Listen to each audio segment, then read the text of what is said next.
Welcome to this week's edition of Ask an MS Expert. I'm John Strum, and I'm the host of the Real Talk MS podcast. Each week, Real Talk MS reaches thousands of people in more than 100 countries around the world with the news that people affected by MS need to know. My wife, Jean, lived with progressive MS for 23 years, so I've had a front row seat experiencing all the ways that MS can impact a family. I'm a past member of the International Progressive MS Alliance Scientific Steering Committee, and currently I serve on the MS Society's Community Review of MS Research Committee. I'm a district activist leader and trustee for the National MS Society, and I chair the Society's California Government Relations Advisory Committee. The MS Society's Ask an MS Expert webcast is designed to give us a place for the MS community to connect and to connect you with experts who are ready to answer your questions on the topics that impact people affected by MS every day. Please feel free to post your comments and questions on Facebook, YouTube, or Twitch. MS navigators are online throughout today's program, answering those questions and connecting you to resources. The ability to speak is something so basic to our day-to-day lives that you may not ever stop to consider it until you realize something about your speech might be changing. And swallowing is something that's so unconscious, we take it for granted. But speech and swallowing issues can be fairly common MS symptoms, ranging from mild difficulties to severe problems among people living with MS. Dr. Marissa Barrera is joining us today to discuss some of the most common speech and swallowing problems people with MS might encounter, and to talk about why and when you may want to consider adding a speech language pathologist to your healthcare team. Dr. Barrera is the Assistant Dean of Health Sciences, the Program Director, and Associate Professor of the Speech Language Pathology Graduate Program at the Katz School for Science and Health at Yeshiva University. She has experience as a medical speech language pathologist working with people living with MS, and she's passionate about teaching the next generation of providers. Welcome, Dr. Barrera, and thanks for joining us today. It's my absolute pleasure. Some of our viewers may not be familiar with speech language pathology, so let's start with some of the basics.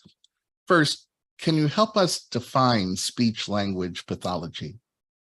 Absolutely. So speech language pathologist and the science of speech pathology is one's ability to assess, diagnose, and treat individuals across the lifespan, so through itty-bitties, through older adults who may have communication and swallowing disorders. Speech language pathology is generally characterized under the rehabilitation umbrella. Can you elaborate on what a speech language pathologist, often just referred to as an SLP, actually does? Absolutely. So speech pathologists or speech language pathologists are clinicians who specialize in the evaluation, the diagnosis, and treatment of a wide array of speech, language, swallowing, and cognitive disorders. And often there's a misconception that SLPs exclusively work with children or articulation disorders, or perhaps people who have fluency or stuttering. However, this is in fact a myth, and we are licensed allied health professionals who are trained to work within a very, very broad scope of issues involving communication, swallowing, and cognition. SLPs specifically provide an expertise in the areas of speech, language, daily communication, the use of augmentative and alternative communication, voice, swallowing, the social aspects of communication called pragmatics, and even sensory awareness. So there's a lot of things that we can do to help people across the lifespan. And how do SLPs coordinate all that work with the rest of the healthcare team? Absolutely. So speech, language, swallowing, and cognitive disorders can result from a variety of causes, both those that are developmental and neurological in nature. And SLPs work very closely within the larger allied health medical team.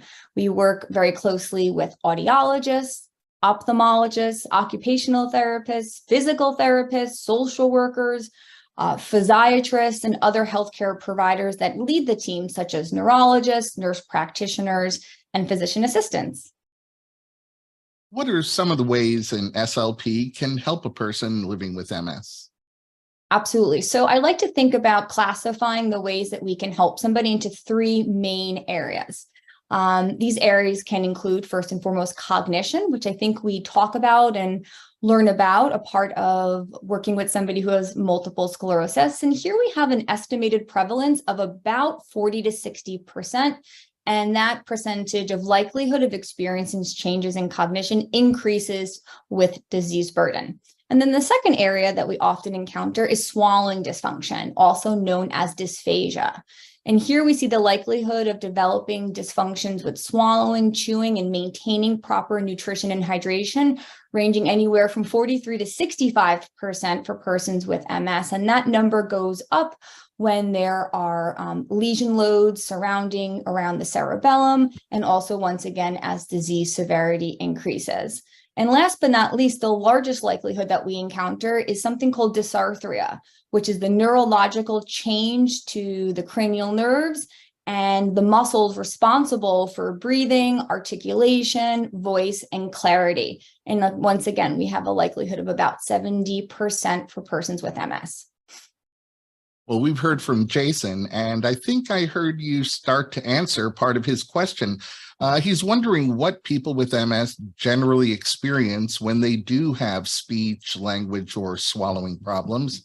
Mm-hmm. And how would someone know when it's time to see an SLP?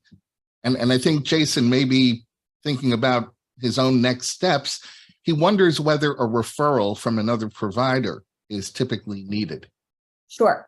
So we'll first talk about some of those main areas again. So we talked about voice, changes in voice, speech, and clarity. This is something that we see pretty early on in the disease course for some individuals. In fact, even individuals who quote unquote have benign MS have experienced and have reported changes in their ability to enunciate and to communicate and articulate with ease. So that's one of the first things we often work with when we're helping somebody with multiple sclerosis. But we also know that swallowing is so critical.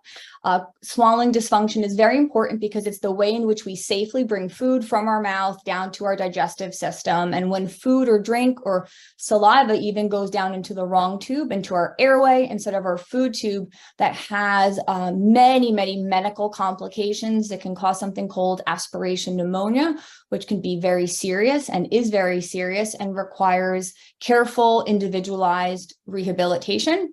And of course, cognition. Cognition mediates everything. It's our ability to have attention, to not be distracted, to have focus amongst many other skills. And we need to have strong cognition in order to participate in our job functions, our family functions, and to be able to multitask all day long as we do. So these are just some of the early things and just areas in general. Now, in terms of seeking a referral, this, of course, is always dependent on your insurance provider, but SLPs typically can receive referrals directly from clients and patients. And of course, whether you need an official referral will depend on your payer source. But we are licensed and autonomous healthcare providers who are ready to help tackle MS head-on with you as your partner. Melody says she isn't sure if her MS is affecting her speech and language, but sometimes she says she takes long, unintended pauses between words, even between syllables.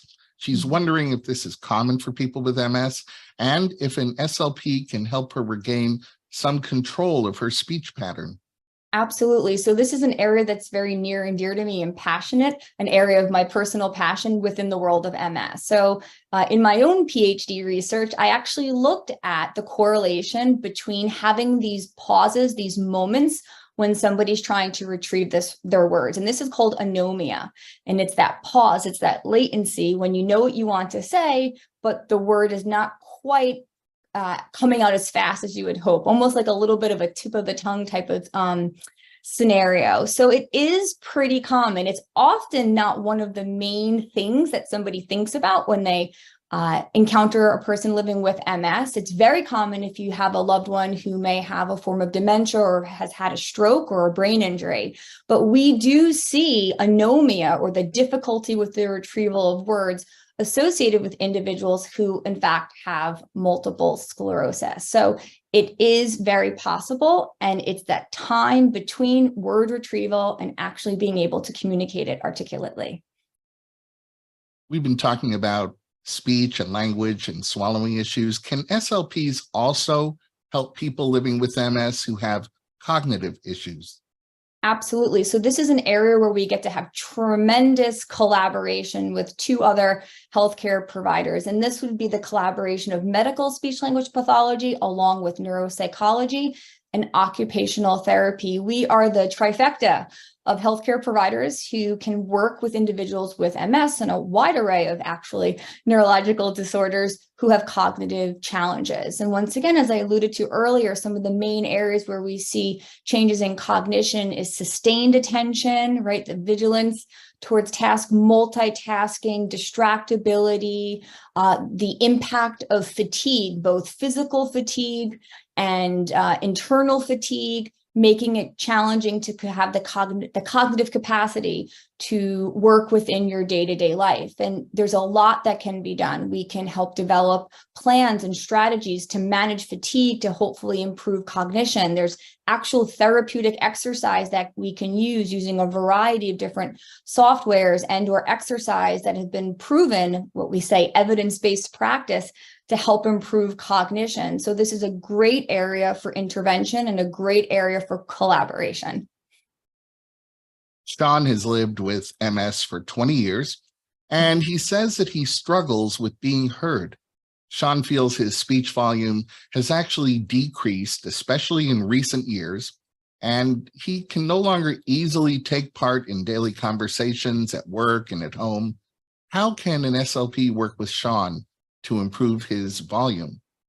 Absolutely. So we see on average that somebody with multiple sclerosis can have a decrease in vocal volume anywhere from 7 to 9 decibels, which is a lot of volume.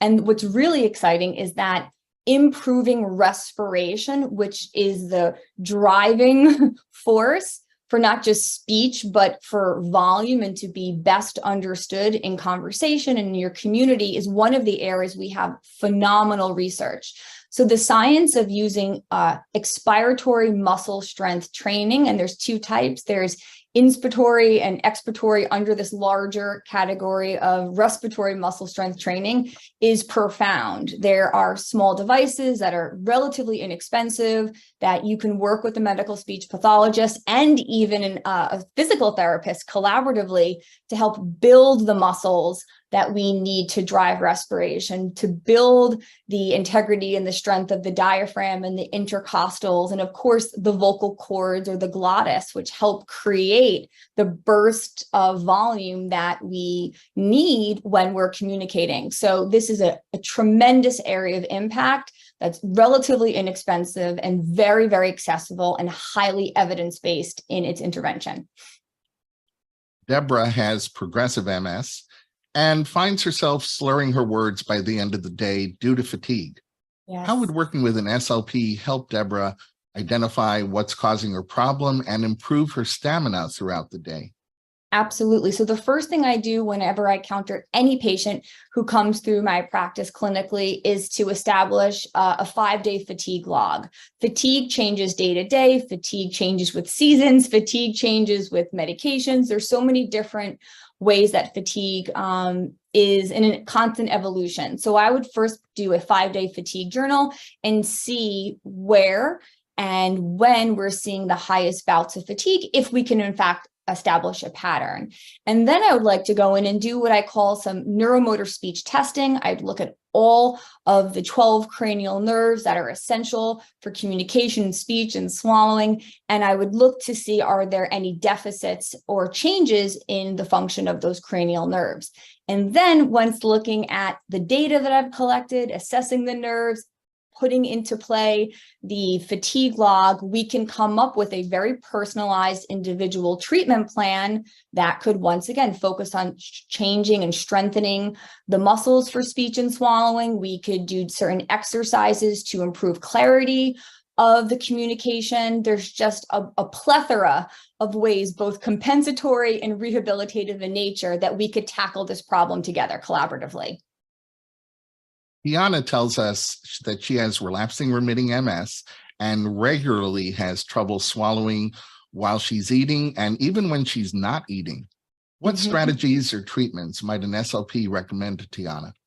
Absolutely. So first and foremost, swallowing is very, very deceptively complex, and it is critical. It is a life-sustaining event. So the first thing you want to do, if you have any even inkling that there's a change to your swallowing or the management of your secretions or unintentional weight loss, is to immediately seek out the expertise of a medical speech pathologist. We are absolutely the top of the food chain, if you will, no pun intended, to get in there and to objectively evaluate what is happening in the swallowing mechanism. And this involves two types of testing, either something called a modified barium swallow study, where somebody would have particles of food and liquid mixed with barium, which is a radio opaque substance that we could physically watch on an X-ray apparatus to ensure and to see where the food and liquid is going. That's very, very important, and it gives us a lot of insight towards the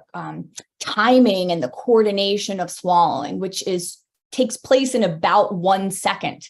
And we want to make sure that we're keeping our airway clear. And the other way would be using a very small flexible camera called an endoscope through the nose and putting it into the back of one's throat, so we can kind of have a bird's eye view to see what's happening around the airway and the food tube. So that's the first thing. You must have an objective assessment of swallowing before we can create strategies and treatments that are unique to you. And some of those strategies and treatments could be, once again, compensatory in nature, changing certain food consistencies, using certain cups and spoons that can be helpful in swallowing management. But we could also do a lot of different exercise, rehabilitation, neuromuscular electrical stimulation. Once again, the science of EMST, ultrasound, kinesiotaping, therapeutic exercise, Masako, Shakirs. There's so many options, and every patient has the opportunity to have a individualized, quote unquote, treatment plate made up once they seek the care of a medical speech pathologist.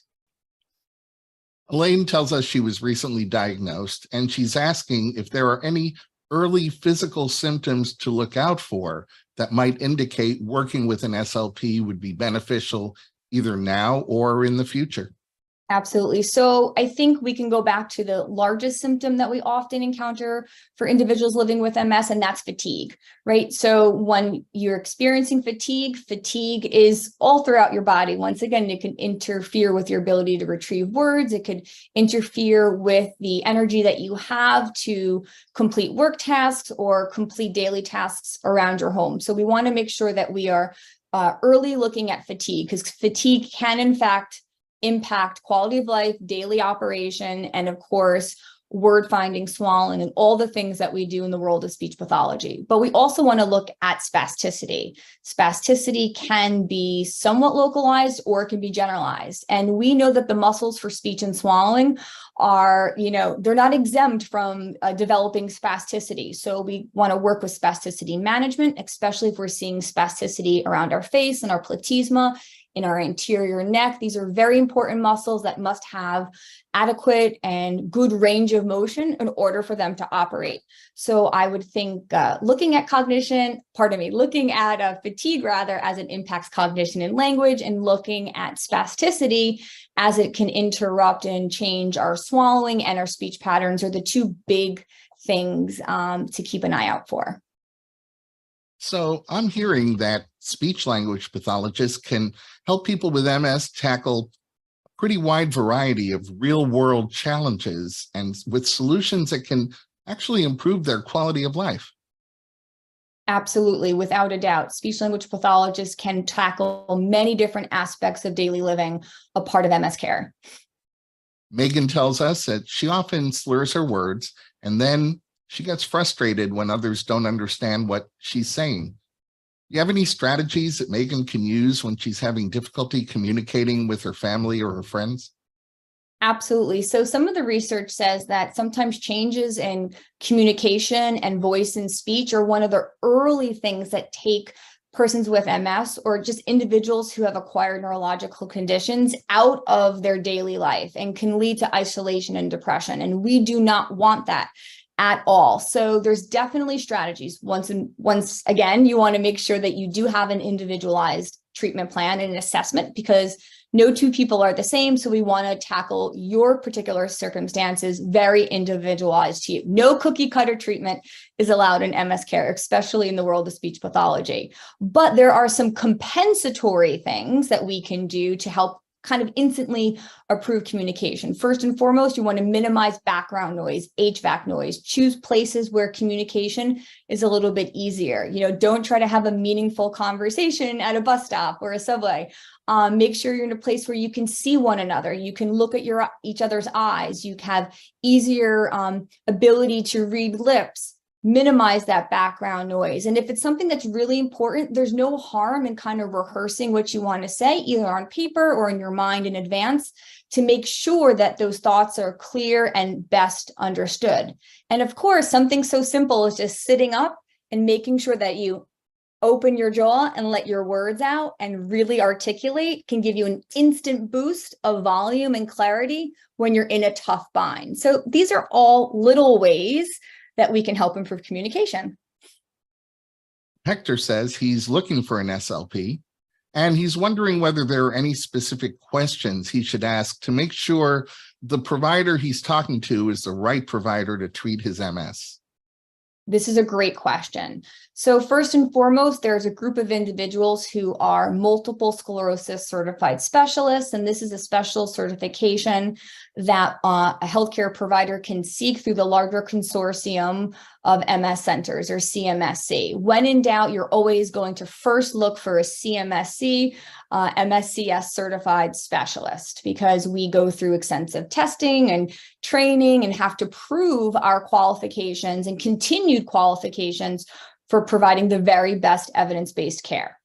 But just in general, sometimes that's not accessible or possible, and that doesn't mean that great MS care can't be found. So just have a conversation, a dialogue with somebody who you're considering adding to your MS care plan. Do you have experience working with individuals with multiple sclerosis?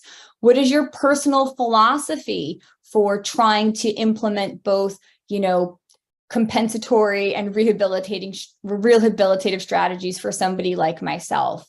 What is your philosophy for working with somebody who has a progressive neurological disease? Do you view this as maintenance therapy, or do you feel like you can make physical, quantitative changes in my quality of life? And another question you could ask is, how do you really balance my insurance availability with the type or the prolonged care that I might need? You want to have an MS provider who's flexible, who knows how to work within the system to optimize treatment outcomes. So those are just some of the easy things you can consider asking somebody. Part of the interview process. Remember, you don't have to work with anybody. You have the power to choose who you want a part of your team, and you want it to be somebody who is definitely on your side. Well, now that we know which questions to ask, where can someone find an SLP that specializes in MS? Certainly. So first and foremost, always go to the National MS Society and connect with somebody through their navigator services. They have a plethora of individuals like myself in a variety of healthcare functions who can help make matches or provide you with names of people who could steer you in the right direction, if not them themselves. And then once again, I mentioned looking for an MSCS, multiple sclerosis certified specialist. And the CMSC website also has places to look and identify for people who have those credentials. But ultimately, sometimes it's just a good old Google search as well, or asking a provider who do they know of somebody who has a lot of experience working with MS care. So there are definitely people out there who are ready and have the knowledge and skills to work with this clinical population. Well, you've shared some great information with us today, and I'm guessing that it's information many of our viewers may not have been aware of. Let me ask you, what would you say are the top 3 takeaways that you'd like our viewers to remember? Absolutely. Just advocacy, self-advocacy. You are a consumer of healthcare. This is a two-way street. You are not just doing everything that somebody tells you to do. Yes, we look for physicians and nurse practitioners and PAs to guide us, but you have a huge say on how you want your medical care to look. You have autonomy. So never forget that. You have the right, and you should always be bringing up the things that you're concerned about with your well-being to the whole healthcare treatment plan team rather. So even though I may not personally be involved in, for example, neurogenic bowel and bladder, but if you're telling me about all the things that are happening, I can help facilitate additional referrals or connect you with other team members who can tackle that for you. So be sure to tell everyone everything within your comfort zone so you can be proactive, and you should ask for referrals. Don't wait for them to fall on your lap. So important. Second thing I would say is swallowing. We kind of alluded to the seriousness of the development of aspiration pneumonia. That's when food or drink or saliva or anything that's foreign enters one's airway and lungs, which can develop toxic aspirates and lead to very compromising form of pneumonia. Believe it or not, there's an actual scale, a patient facilitated scale and questionnaire that you can participate in. It's called the Dysphagia and Multiple Sclerosis Scale, and it's the only validated, self-administered, or even clinician facilitated, meaning you and me working together to complete it, that specifically looks at patient-reported outcomes for dysphagia and the likelihood of developing that with multiple sclerosis. Why am I so passionate about swallowing dysfunction? Well, first, you have to have good nutrition and hydration to have the energy to live your life, to participate in your rehab, to go to work, and to be a great community member. But with the increase of oral formulation pills, right? Now there are so many disease modifying therapies that are in the pill form. We want to make sure that those pills, those absolutely important medications, are going where they need to go, which is your stomach, so they could be metabolized and used appropriately. And everybody who considers taking disease modifying therapies and oral formulation pills should definitely make sure that they work with the speech pathology to determine their candidacy first and foremost. And last but not least is early referral. Just recently, myself and some colleagues published an interesting article looking at the benign phase of multiple sclerosis, meaning individuals who have a very low EDSS score. And here, many individuals believe that there's nothing to be done in this early phase, the quote unquote benign phase. And we discovered quickly that depression, changes in cognition, and fatigue are in fact impacting quality of life for individuals who quote unquote have benign MS. And we even went so far to say we don't even believe we should use that term benign MS, because whenever there's a change in quality of life, something's not benign. So make sure that you're seeking early referral, even if you don't have any of the symptoms that have been talked about today. There's no harm in getting a quote unquote baseline evaluation, determining where you are today, and then frequently having periodic re-evaluation so we can measure change over time. And if there is a change, have very quick and efficient early intervention. So those are my 3 tips for advocacy, early diagnosis, and of course, monitoring swallowing safety for persons living with MS. Well, thank you for sharing your expertise with us. We have time for one more question, I think.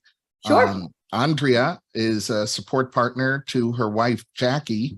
And lately, Andrea is losing patience with Jackie because she can't always hear her due to her low speech volume. Do you have any advice for how Andrea can better understand Jackie and practice more patience?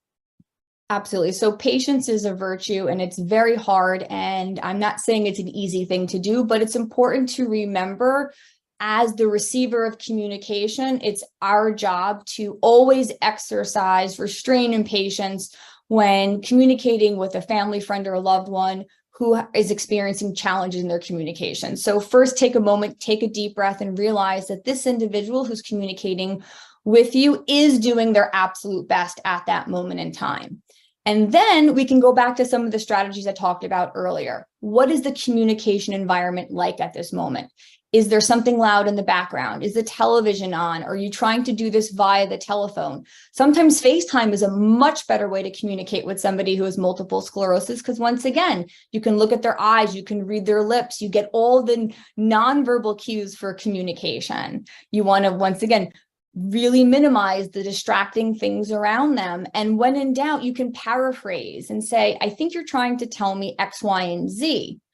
Can you confirm that's what you wanted to share? You can kind of, give them the summary or the cliff notes of the communication and let them do, kind of refining of that communication to make sure that their ideas and their autonomy has been expressed. So lots of little ways. And if this is something that's happening persistently, go ahead, make an appointment with a medical SLP, and we can tackle these situations far more individualized and implement exercise to also improve the volume to reduce the likelihood of slurring, so we can tackle this problem from 360 degrees. Well, I want to thank everyone who submitted some great questions, and thank you, Dr. Barrera, for being with us today. It's been my absolute pleasure. Thank you so much for this opportunity to share my love and passion for MS care. Before we close, I want to remind you that the National MS Society's MS Navigator team is your best partner when it comes to connecting you to the very best information and resources on living with MS. You can reach an MS Navigator by phone, email, or through the Society's website by chat. For information and resources on MS, please be sure to visit the Society's website.